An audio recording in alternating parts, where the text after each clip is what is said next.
జై తెలంగాణ.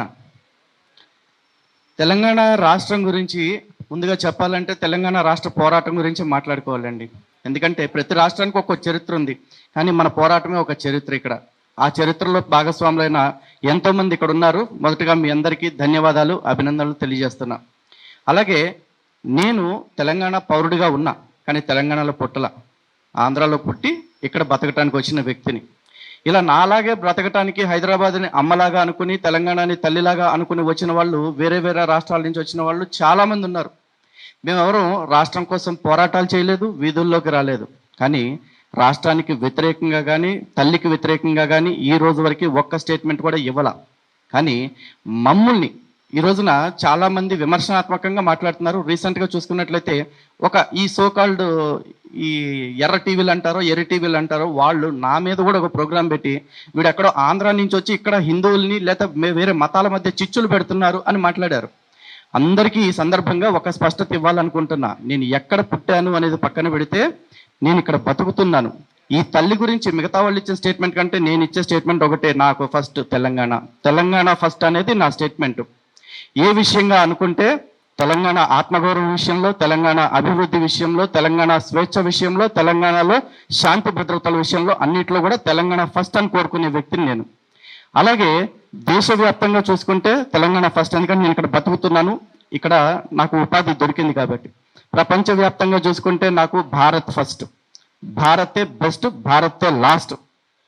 కానీ ఓవరాల్గా చూసుకుంటే నాలాంటి వాడికి ధర్మం ఫస్ట్, ధర్మం నెక్స్ట్, ధర్మం లాస్ట్.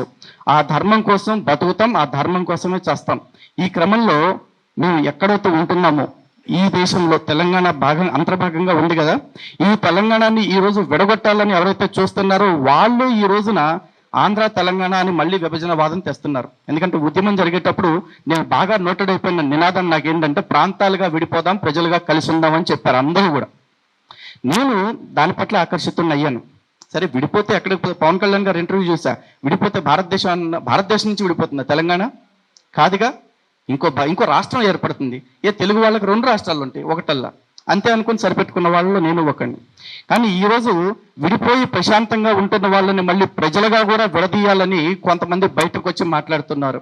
కానీ వాళ్ళ ఎజెండాలు చూస్తుంటే ఎంత బాధాకరంగా అనిపిస్తుందంటే, పక్క దేశం నుంచి ఇక్కడికి వచ్చి వలస కూలీలాగా వచ్చి ఇక్కడ ఇంటర్వ్యూలాగా తయారవుతున్న రోహింగ్యా కొడుకుల గురించి ఒక్కడు మాట్లాడు, బంగ్లాదేశీల గురించి ఒక్కడు మాట్లాడు, పాకిస్తాన్ నుంచి తెచ్చేసిన వాళ్ళని ఎవ్వరూ మాట్లాడు. పైగా ఇక్కడే ఉన్న ఒక ఎమ్మెల్యే గతంలో వాళ్ళతో ప్రెస్ మీట్ పెట్టి కూర్చోబెట్టి అందరి ముందే చెప్పాడు, మీ అందరికీ నేను ఓటర్ కార్డులు ఇప్పిస్తా, ఆధార్ కార్డులు ఇప్పిస్తాను, ఒకవేళ మిమ్మల్ని దేశం నుంచి పొమ్మంటే నేను కూడా మీతోనే వచ్చేస్తానని చెప్పుకున్న వ్యక్తి. అలాంటి చెప్పుకున్న వ్యక్తులు మన కళ్ళ ముందే ఇంకా ప్రజాప్రతినిధులుగా బతుకుతూ ఉన్నారు. వాళ్ళు అలాంటి ఊరకుక్కలందరినీ తీసుకొచ్చి ఇక్కడ సత్రంలో మేపినట్టు మేపుతుంటే తప్పులేదు, కానీ పక్క రాష్ట్రం నుంచి ఇక్కడికి వచ్చి పొట్టబోసుకుంటే తప్పైపోయిందా? వీళ్ళు తమిళనాడు గోబ్యాక్ అంటారు, రోహింగ్యా ఎవరు మార్వాడి గోబ్యాక్ అంటారు, రోహింగ్యాలకేమో వెల్కమ్ నినాదాలు. ఎందుకంటే మరి వాళ్ళదేం రుచిగా ఉందో మనకు తెలియదు వాళ్ళకి. అండ్ ఇంకోటి, చక్కగా ఎంఐఎం పార్టీ వాళ్ళు ఎంత చక్కటి సమైక్యవాదం వినిపించారు. ఇందాక చాలామంది అంటున్నారు వాళ్ళు ఇప్పుడు తెలంగాణ గురించి మాట్లాడారా అని. తెలంగాణ గురించి మాట్లాడకపోవటమే కాదు, సమైక్యవాదాన్ని వినిపించాడు. పైగా దేశవ్యాప్తంగా తెలంగాణ బిల్లు ఆలస్యం అవడానికి ఒకానొక మెయిన్ రీజన్ ఎంఐఎం పార్టీ. ఎందుకంటే తెలంగాణ విడిపోతే ఇక్కడ మతోన్మాద శక్తులు బలపడిపోతాయి, ముస్లింలకు రక్షణ కొరబడుతుంది అంటూ లేని అభద్రతను క్రియేట్ చేసి ఆ రోజున బిల్లు ఆలస్యం అయ్యేలాగా చేశాడు. పైగా దిక్కుమాలిన ప్రతిపాదనలు కూడా పెట్టాడు, రాయల తెలంగాణ అని చెప్పేసి, రాయలసీమని తెలంగాణ కలపాలని చెప్పేసి రకరకాలుగా పెట్టారు. అసలు ఉద్యమంతో సంబంధమే లేని ప్రాంతాన్ని తీసుకొచ్చి ఉద్యమంలో భాగం చేయాలని కుట్రలు చేశారు. ఈరోజు వాళ్ళందరూ ఏ ప్రభుత్వం వస్తే ఆ ప్రభుత్వంలో భాగస్వాములు అయిపోతున్నారు. గతంలో వాళ్ళ చేతుల్లో స్టీరింగ్ ఉంది, ఇప్పుడు ఏకంగా వీళ్ళ చేతుల్లో వాళ్ళ చెయ్యి ఉంది. అయినా కూడా వాళ్ళని ఎవ్వరూ ఏమనరు. ఏ ఇది లేకుండా చక్కగా బ్రతుకుతూ అన్నదమ్ముల్లాగా ఉందామని వచ్చిన వాళ్ళ విషయంలో మాత్రం ఇన్ని రాజకీయాలు. రీసెంట్గా చూసుకుంటే పవన్ కళ్యాణ్ గారి విషయం. పవన్ కళ్యాణ్ గారు అంటే ఇక్కడ టైటిల్ కూడా చక్కగా పెట్టారు, తెలంగాణ ప్రజాస్వామ్యం అని పెట్టేసి. మేబీ ఆయన ఒక పార్టీ పెట్టుకున్నాడు, ఇక్కడ పోటీ చేస్తాడు. ఎవెన్చువల్లీ ప్రజాస్వామ్యం అంటే ఏంటండి, నెంబర్ గేమ్.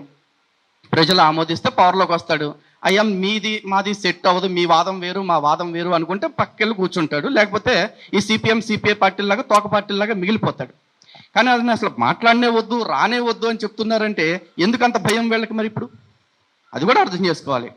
అండ్ రెండోది వచ్చేసి అన్నిటికంటే కీలకమైన విషయం అండి, వివక్ష. ఇప్పుడు మాట్లాడుతున్న వాళ్ళు ఎవరైతే ఉన్నారో ఈ సోకాల్డ్ గలీజ్ టీవీ వాళ్ళందరూ ఒకటే మాట మాట్లాడుతుంటారు. జైబీఎం అని ఒక నినాదం తీసుకుని వీళ్ళు కుల వివక్షలు చూపిస్తున్నారు, లేకపోతే మతోన్మాదము, మనువాదులు ఇట్లా మాట్లాడుతుంటారు. మరి భారత రాజ్యాంగం మనందరికీ సమానమైన హక్కులు కొన్ని ఇచ్చింది. ఈక్వాలిటీ బిఫోర్ లా, లేకపోతే లా ఆర్టికల్స్ అగైన్స్ట్ డిస్క్రిమినేషన్, ఆర్టికల్ 14 కానీ, ఆర్టికల్ 15 కానీ, ఆర్టికల్ 16 కానీ. మీకు కుల వివక్ష అనగానే అంత బాధపడుతున్నారు కదా, అంత బాధ కలుగుతుంది కదా. మరి ఒక ప్రాంతం పేరుతో వివక్ష చూపిస్తుంటే ఇక్కడ బ్రతుకుతున్న వాళ్ళకి, అంటే ఏ రాజకీయాలతో సంబంధం లేకుండా బ్రతుకుతున్న వాళ్ళకి వివక్షను చూపిస్తుంటే వాళ్ళు బాధపడరా? ఇక్కడ మానవత్వం గుర్తు రావట్లేదా? ఒక పక్క దేశానికి సంబంధించిన పరాయి మతస్థులు వచ్చి ఇక్కడ బతుకుతుంటే పోన్లే బతుకుతారని వదిలేసిన వాళ్ళు, సాటి వాళ్ళ విషయంలో ఈ దృక్పథం ఏదైతే ఉందో దాన్ని మార్చుకోండి. మళ్ళీ చెప్తున్నానండి, ఇక్కడ బ్రతుకుతున్న వాళ్ళందరికీ ఈ గడ్డ ఫస్ట్, తెలంగాణ ఫస్ట్, ఆ తర్వాత నేషన్ ఫస్ట్, ఆ తర్వాత ధర్మం ఫస్ట్. విశాల దృక్పథంలో చూసుకుంటే ఆ ధర్మం కోసం మేము ఎవరితోనైనా కలుస్తాము, అందరితో కలిసి పనిచేయడానికి సిద్ధంగా ఉన్నాం.